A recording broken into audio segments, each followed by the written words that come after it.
Welcome to the Keynote podcast on speaking engagement. I'm your host, Ryan Catherwood. This week, our special guest is Mallory Willsea. Mallory is an award-winning creator with Enrollify. She is the co-host and founder of the Higher Ed Icons podcast. She is a consultant in the area of higher ed marketing and communication. I first met Mallory back in 2011, 12, somewhere in that range. And all the way back then, her work with M. Stoner was really cutting edge in the higher ed marketing space. I began to follow Mallory first on Twitter. She was a prolific tweeter, and then connect with her across social media platforms, following the M. Stoner team as they developed Ed Universe and then Higher Ed Live. And I began to host web shows back in those days called Advancement Live. When I first began thinking about who would be the optimum guest for the Keynote podcast, Mallory was one of the first people I thought of. She's incredibly thoughtful. She has a pulse on where the field is at this time. She's a community builder, and she's someone that brings the digital world and the in-person world together in order to help drive this industry forward. I hope you enjoyed this interview with Mallory Willsea. I know I did. And if you are a subscriber on Speaking Engagement, I'd encourage you to become a member. Think about buying a membership for you or your colleagues or your entire organization. Speaking Engagement was designed in order to provide professional development for teams across higher education, particularly in the advancement or marketing space, anybody who's interested in building communities. So think about becoming a member and not just a subscriber, and then join us for our Agora live events beginning on May 26th. Our book club begins with The Generosity Crisis coming up in June. We've got so much to offer as part of the Speaking Engagement community. And of course, you don't have to just hear from me. You hear from our team of contributing editors for the Breakout podcast, as well as their amazing articles. So think about it. Go ahead and explore speakingengagement.org. Think about becoming a member, and we'll look forward to having you part of our community moving forward. Okay, now for my interview with Mallory Willsea. Right, Mallory Willsea, thank you so much for being on the Keynote on Speaking Engagement. It is great to see you, my friend. It has been a long time. And when I was thinking about leaders in our field that do engagement, I thought of you. So thank you for being here. That's so nice, Ryan. And now I feel like I have a very high bar to live up to. So hopefully, hopefully we hit it in this conversation. I'm sure we will. You are a podcasting pro. Congrats on Higher Ed Icons. Thank you. Thanks. It's a fun And, little venture.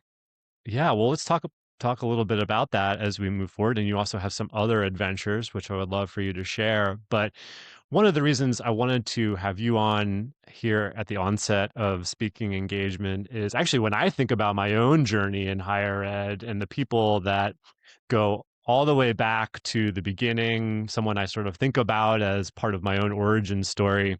I think about you, I think about M. Stoner, and I think about Ed Universe, which was back in the day, there was a content hub you all created that you were crowdsourcing contributors to publish articles and share perspectives, and that morphed into a Higher Ed Live and Advancement Live and so many things. For those of folks who don't know you, just share a little bit about your kind of crooked mile and talk about your work a little bit. Yeah. Oh, I would love to. And thank you. I mean, we were doing podcasts before podcasts were cool, huh? Google Back in the Hangouts on days. Air. Remember that? Google Hangouts on Air. That was a thing. There were 4 to 8 systems running at any given time just to make it so people could hear and see you. And yet here we are in like Riverside and we click 3 buttons and it's like magic, right? So if only this had existed in 2010. Yeah. No, so I appreciate the intro question because, you know, I think that I grew I'll start here. Like, I grew up on a dairy and maple farm in upstate New York, and I'm literally wearing my upstate hat today.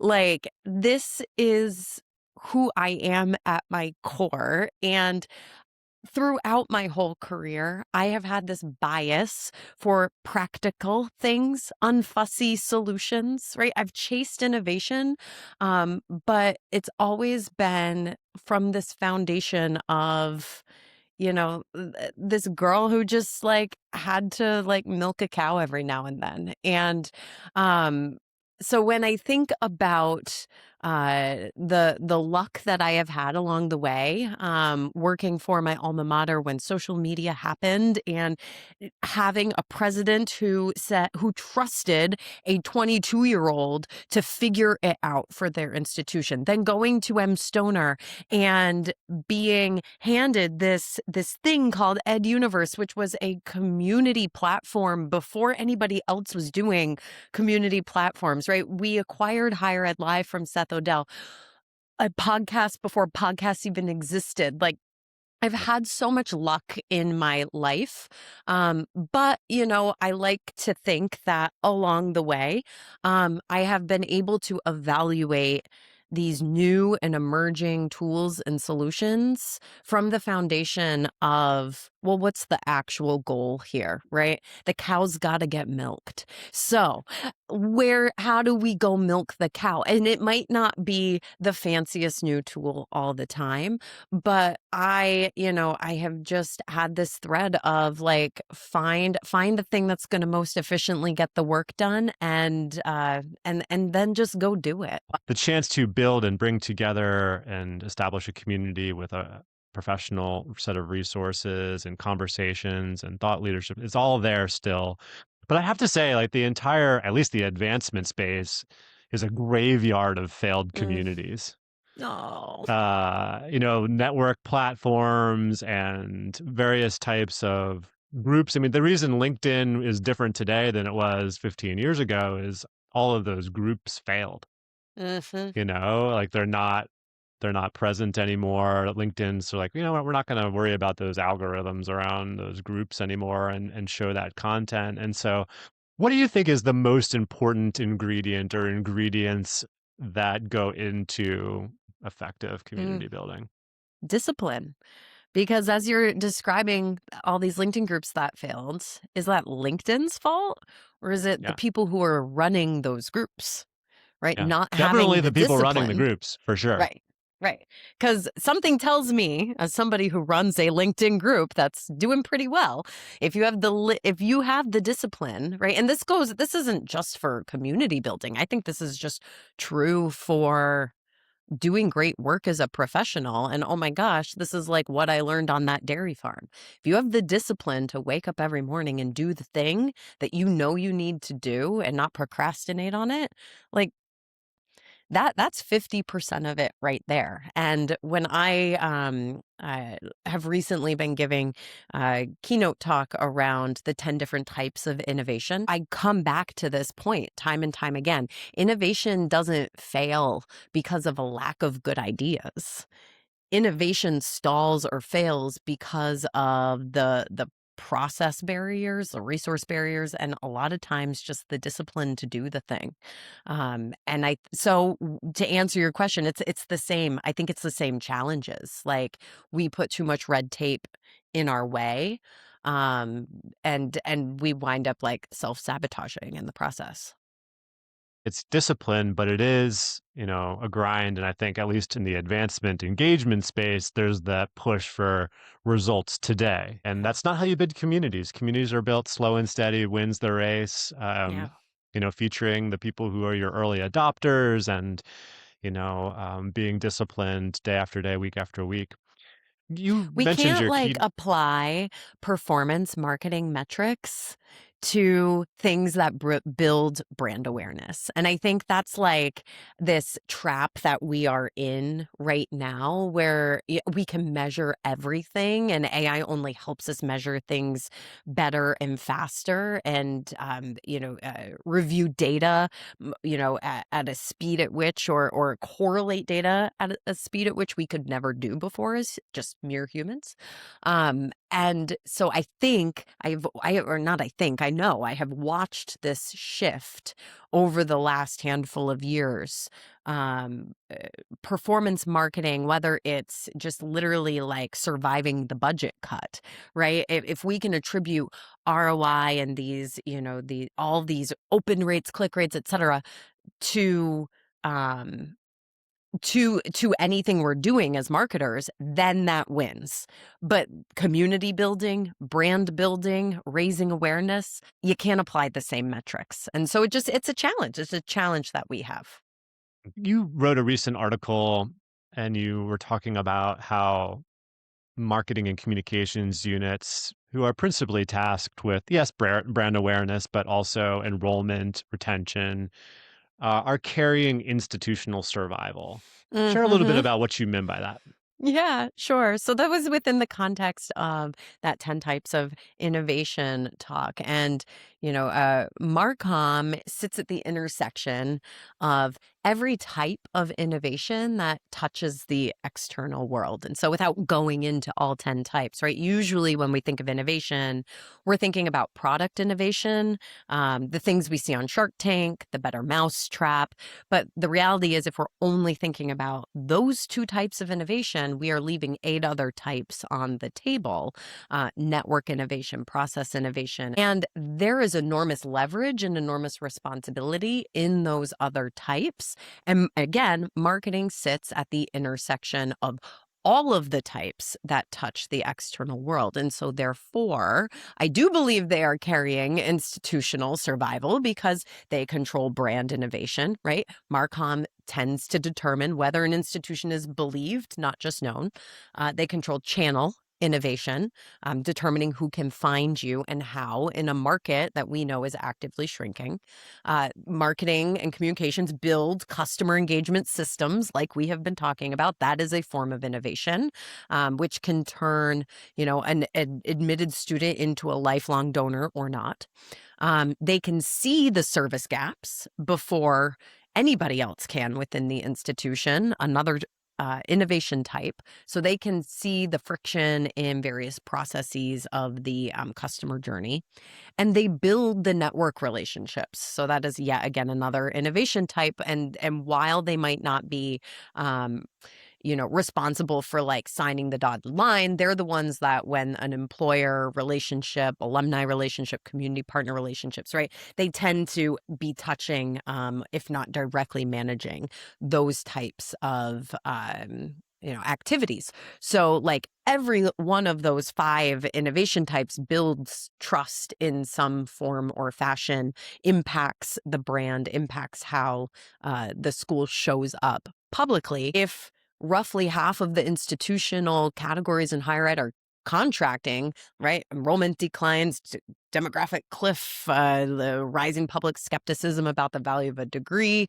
There's just generally overall distrust in higher education in this country in general. Like in that environment, the functions that are shaping how an institution is perceived and positioned really freaking matters. Like those are the survival functions. And Marcom's the one team whose job literally shapes everything from perception to trust building to making the institution like believable to the outside world.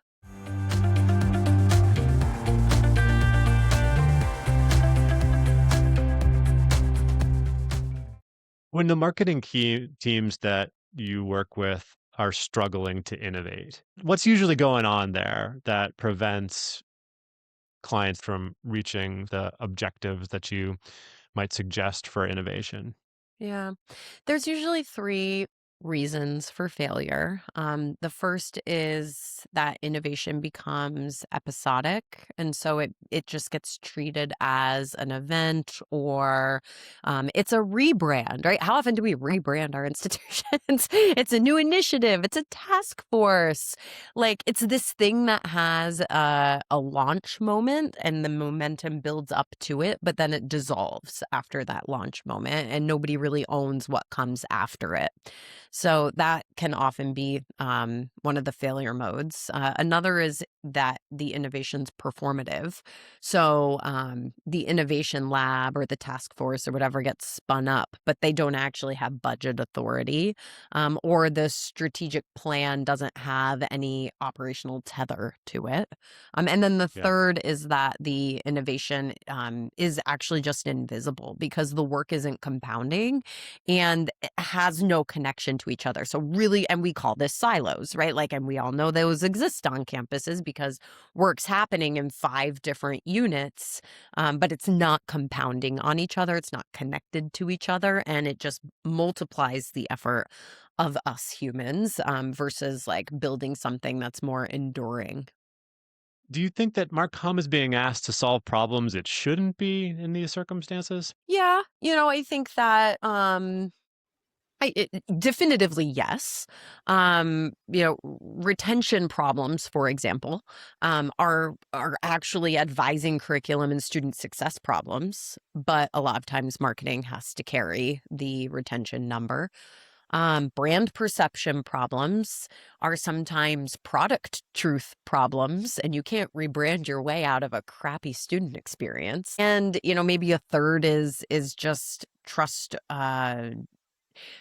erosion in general, and that's less about marketing and more about, again, back to the experience and in some cases operations. And like, Marcom cannot fix a broken experience, but oftentimes Marcom's the only function with the data to see that the experience is broken. So, meeting this current moment, 2026, 6 years post pandemic, lots of things are different now than they were back when you and I were working on Higher Ed Live. And even just a few years ago, like, things are incredibly different than they were. What do you think's changed the most about marketing and communications in higher ed that you think more schools should be thinking about right now? Yeah. Um, you're talking about change. And I think that's the first answer to the question. Like, the speed of change is real, especially in this AI world that we now live in 2026. And that speed is outpacing the structure of the function. On my Higher Ed Pulse podcast about a month or so ago, one of my guests actually celebrated how slow moving our institutions are and said that they should be slow moving. And that made me really think about things differently. And he had a really good point around that the institution can be the steady force, right, in this sea of change. But I don't think that negates the fact that, the org chart, the budget, and the way that we are structured haven't quite caught up to the fact that like AI alone can do what a 5-person team used to be able to produce, in the course of a week. So I think Yeah. speed of change is one. Fragmented audience is another. Like, there's no single journey. And I guess I don't know that that's necessarily different than it was 15 years ago, but it's more fragmented than it was. So you don't have single channels, you don't have single journeys. You've got a 9th grader walking down their hallway, seeing an ad for your institution on the screen in their school. Later that night, finding out their cousin, who's 4 years older, got accepted at this other institution they never heard of, right? They're getting these inputs from so many different places, and it's such a long, windy road to the Marcom and enrollment efforts of an institution to an actual button seat. And the CMO role, I think, is also another really big change. Like, it's actually starting to exist as a strategic seat within the organization, sometimes in some institutions, it's still got weird reporting lines. It's not directly on the cabinet or the president. And the latest Simpson Scarborough research this year, like they've been doing their annual CMO report, and yet again, the resourcing is a continued concern. And it feels like CMOs are just playing this losing game for all the things that we've been talking about over the Yeah. course of this conversation. And when I interact with advancement units and there are different alignments within those units, sometimes there's a dedicated advancement team embedded within the central Marcom unit. Sometimes that's not the case. Sometimes advancement has its own dedicated marketing communications unit. One of the things I notice is that if the unit is embedded in Marcom and their job is to be focused on philanthropy and engagement from that external audience, that the mission creep towards enrollment and retention sort of happens naturally. There's Right. so much emphasis on enrollment. When you interact with your clients or think about what's the right approach for Marcom to have in its efforts to help the school raise philanthropic funds, like there's a real struggle, like it's a Yeah. really important revenue source, and alumni can be impactful across not just Yep. philanthropy, but enrollment and retention. And it just seems such an under-leveraged population to help solve all the university's problems. But I have some Yeah. biases, of course, from what I do here. But Yeah. Well, um, and like that Simpson Scarborough research that I mentioned, has a stat in it, only it's like a 6% stat of like where funding and resources go. And it's 6% to advancement, and then yeah. 94% to everything else. But part of my questions for them when I chatted with them was like, there are kind of two primary revenue drivers at an institution, and it seems like one of them is getting 94% of the resources and the other is getting 6% of the resources, and that just does not compute in my head. Like, Yeah. how do we expect advancement to engage, raise dollars and engage alumni in a meaningful way if they are even more poorly under resourced than our central Marcom teams? Oh, talk to me a little bit about what you think every college president should understand about their marketing and communications team. Ooh, well, if any presidents are listening, um, I think that the marketing team's like the canary in the coal mine. Like they're going to see the perception problem before anybody else because they're the team that's closest to the audience. They're going to be able to tell you if something's off with how the institution is being received, maybe even before the measurable data catches up.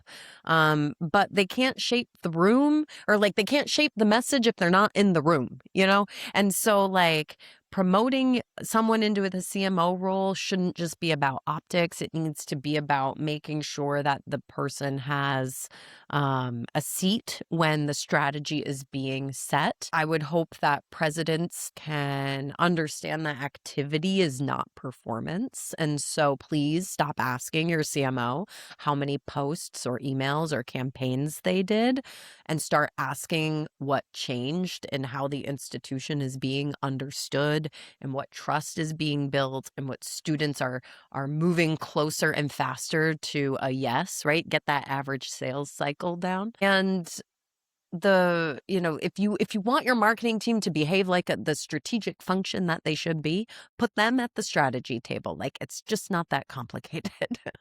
What do you think is the biggest disconnect between expectation and reality then? You mentioned the performative metrics. I suppose it kind of lives in that space. Yeah. I think presidents are often expect Marcom to drive enrollment when the reality is that Marcom can amplify strong value propositions, but it can't manufacture them. And so when that experience does not line up to the reality, like the marketing team can only do so much with that. To differentiate the institution, again, it is not about a new brand and a fun new drone video on the website. Like the differentiation work needs to start with the academic portfolio and the actual lived experience on the ground. The tagline comes 20 steps later. Where are the lines blurred here between communications and engagement? The lines get blurry because engagement is often measured with the same metrics that look like communication metrics, things Right. like open rates and click rates, right? So the things that are measuring communication performance do not measure if a student feels seen, known, understood, right? The face, not the number. So, yes, we like there are really blurry lines here, but we need to distinguish that communications is what you send, engagement is what they feel. And when we get too blurry, that's how our universities end up with really great email open rates and really bad yield rates. Do you think that Marcom is typically asked to drive engagement without the capability of owning the experience? And if should this look different if you were changing things?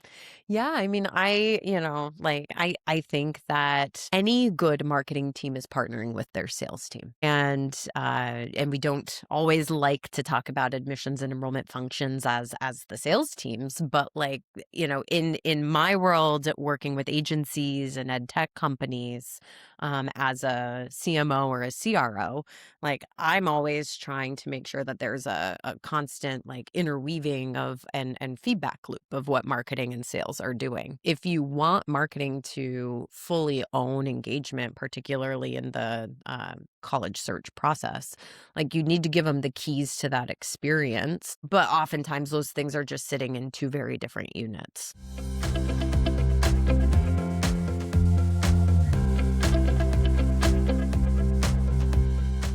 All right, last few minutes here, Mallory. I want to have a little bit of a quick fire. I Here's love a it. finish the sentence quick fire. Marcom is most effective when? Ooh, when it's measured on what changed, not on what shipped. What changed, not on what shipped. Impact that it has, not the volume of emails and campaigns and tweets or whatever it is today. Yeah, Yeah. that makes sense. All right, so request from a campus partner that is most likely to get an eye roll from the marketing communications team.